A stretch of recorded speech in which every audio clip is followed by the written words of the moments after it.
ஆண்டவராக இயேசு கிறிஸ்துவின் நாமத்தில் என் அன்பின் வாழ்த்துக்கள். இன்றைக்கு நம்முடைய தியானத்திற்காக நாம் தெரிந்து கொள்கிற வேத வசனம் சங்கீதங்களின் புஸ்தகம் 103 சங்கீதம் 3 திருவசனம். அவர் உன் அக்கிரமங்களை எல்லாம் மன்னித்து உன் நோய்களை எல்லாம் குணமாக்கி. வேதம் மிக தெளிவாக சொல்லுகிறது, அவர் உன் அக்கிரமங்களை எல்லாம் மன்னித்து உன் நோய்களை எல்லாம் குணமாக்கி உன் பிராணனை அழிவுக்கு மீட்டு கிருபையினாலும் இரக்கத்தினாலும் புடிசூட்டி. பரிசுத்த ஆவியானவர் அக்கிரமங்களை நீக்கி நோய்களை எல்லாம் குணமாக்கி.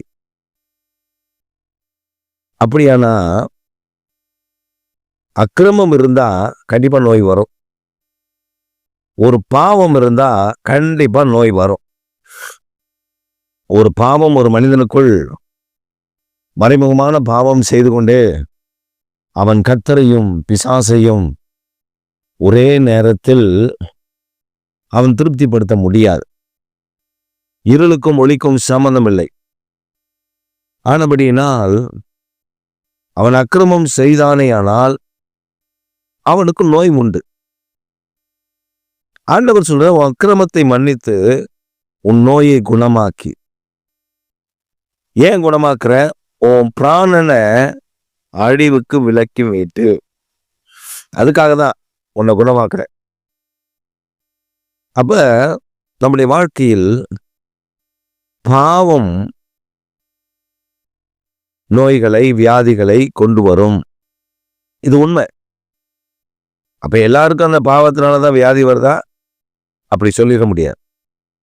சில நேரத்தில் தேவனுடைய சிற்றை இருக்கலாம், சில நேரத்தில் ஆண்டவர் அனுமதிக்கலாம். அதெல்லாம் நம்ம ஒவ்வொரு ஆளையும் போய் பல்ச பார்க்க முடியாது. ஆனால் பொதுவாய் சங்கீதக்காரன் கர்த்தருடைய வார்த்தையை அறிவிக்கும் பொழுது உன் அக்கிரமங்களை எல்லாம்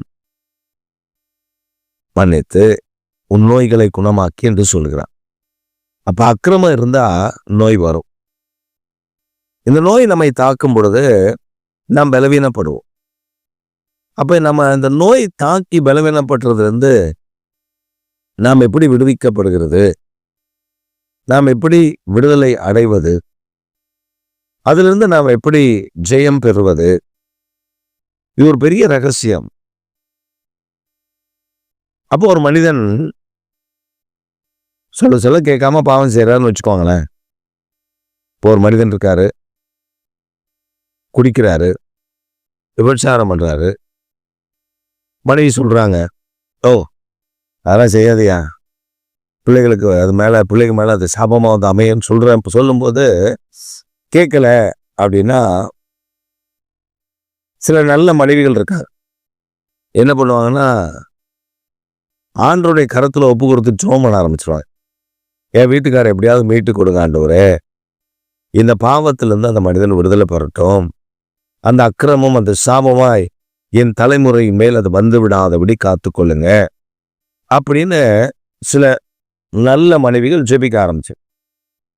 சிலருக்காக அழகத்தர் பார்த்துக்குவார் அப்படின்னு பார்க்க மாட்டாரு. நாம அதற்காக விண்ணப்பம் பண்ணினால் கேட்பார். அப்ப அப்படி ஜெபிக்கிற சிலரை பார்த்தீங்கன்னா, அவங்க வீட்டுக்காரருக்கு ஏதாவது ஒரு வழியில ஆண்டவர் ஒரு ஆப்பை வைப்பார். அந்த ஆப் எதுக்கு தெரியுமா? அந்த பாவத்திலிருந்து அந்த அக்கிரமத்திலிருந்து காத்து கொள்ளுவதற்காக. அதனால தம்முடைய பிள்ளைகள் ஜெனரேஷனல் காசஸ் உண்டாயிடக்கூடாது என்பதற்காக கர்த்தரதை செய்வது அனுமதிப்பார். அப்போ சிலருக்கு கேள்வி இருக்கும், நான் நல்லா தான் ஊழியம் செய்கிறேன், நான் நல்லா தான் ஜெபிக்கிறேன், நான் நல்லா தான் இருக்கேன், ஆனா எனக்கு மட்டும் ஏன் இந்த வியாதி? வியாதி நிறைய காரணங்கள்னால வரும். ஆனா பொதுவா தேவனுடைய பிள்ளைகளுக்கு தலைமுறை சாபங்களினால் வரும்.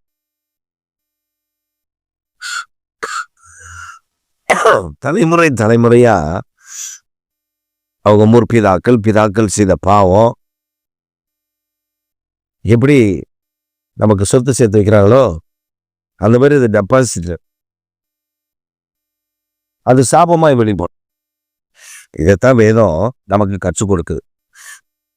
அப்ப ஆண்டவர் அக்கிரமத்தை மன்னிச்சா நோயை குணமாக்குறாரு, பிராணன் அடிவுக்கு விலகிமைக்கு மீட்டுக்கொள்றாரு, கிருபையும் தயவையும் தரார், இரக்கத்தையும் தரார்.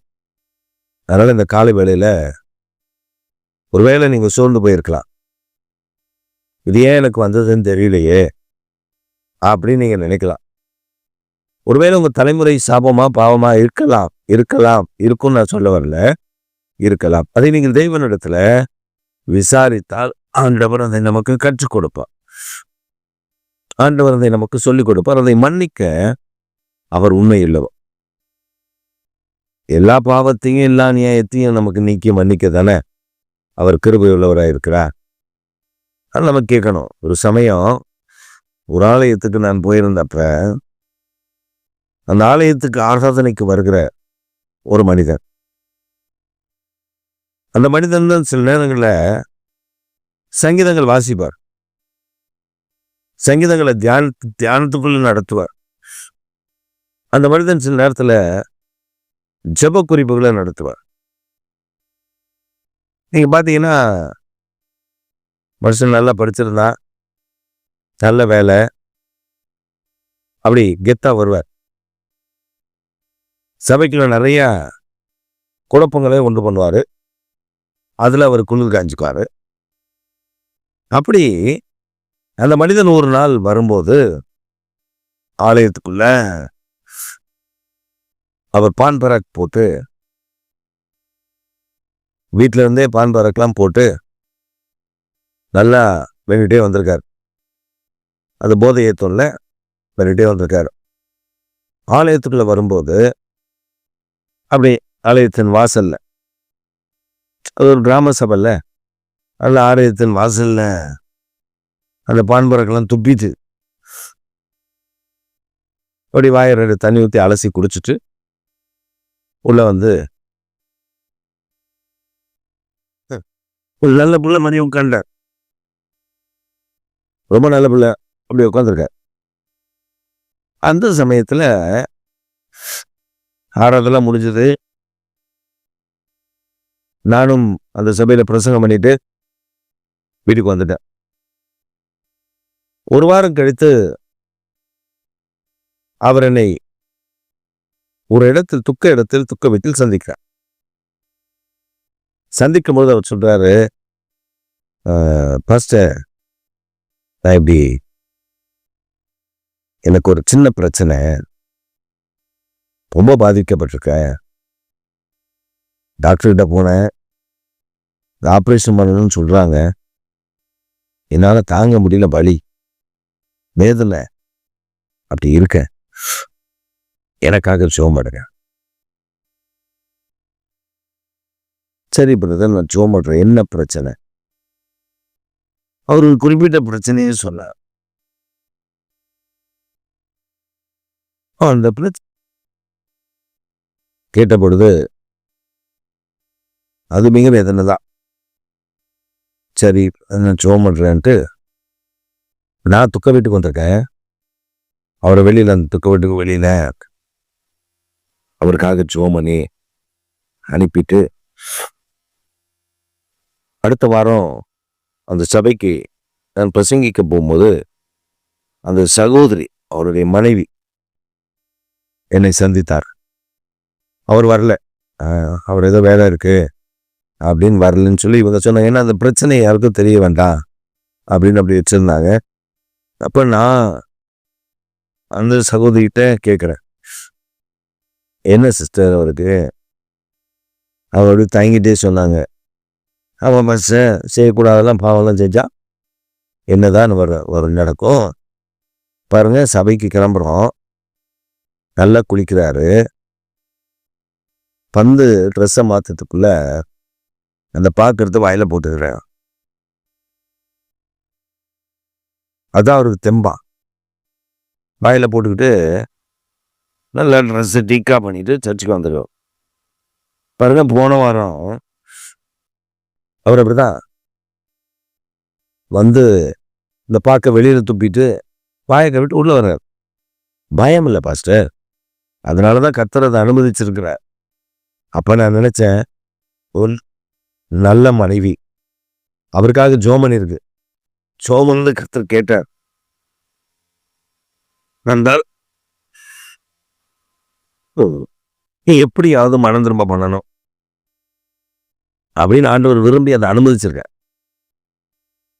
இப்ப அவருக்கு ஜெபம், வேத வாசிப்பு, அதுல நாட்டத்தை ஆண்டவர் தள்ளிவிட்டு அவர் தீமையான காரியத்திலிருந்து மனம் திரும்புவதற்கு உதவி செய்தார்.